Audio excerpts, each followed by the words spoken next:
Assalamu alaikum warahmatullah. It's your brother Farhan again. Today, inshallah, I wanted to talk about something that we should try to maintain also outside of Ramadan. And I understand that it can be challenging because many of us are so focused on our families and our communities that this is something that we tend to forget. And that's being neighborly.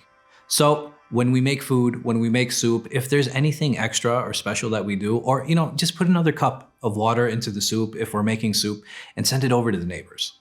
And the reason that I want to mention that and the reason I want to share that is because it's a great way of creating a culture within our neighborhood.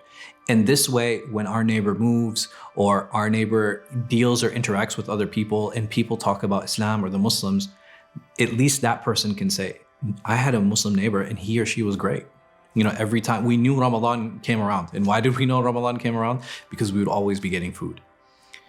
All of these small gestures are things that increase love between the community. When the Prophet ﷺ said, tahadu tahabbu, when he said, give gifts so that you can increase love between one another, this was meant in a very general sense. It's very important that we as a community understand how not only to love one another, which I know is hard sometimes, but also how to love other members of the human race. We are one large community.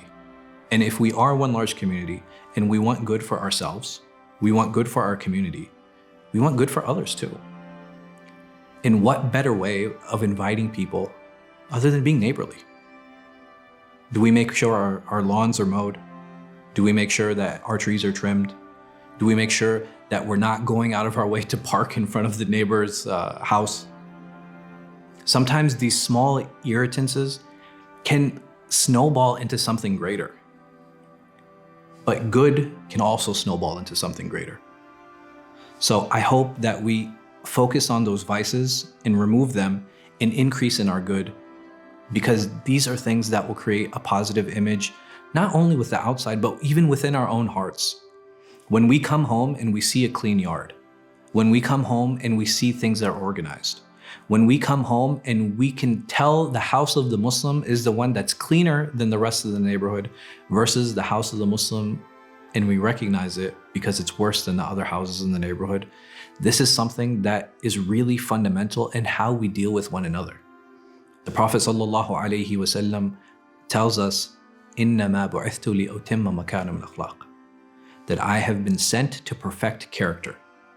And out of good character is learning how to deal with one another. And I know that I've reinforced this time and time and time again, but I believe that one of the main goals and purposes of Ramadan as a workshop is for us to increase in our khuluq, to increase in our character, and to increase in our etiquette. I ask Allah subhanahu wa ta'ala to allow us to utilize this month as a means to better our etiquette, as a means to better our character, and as a means to become better neighbors. Ameen.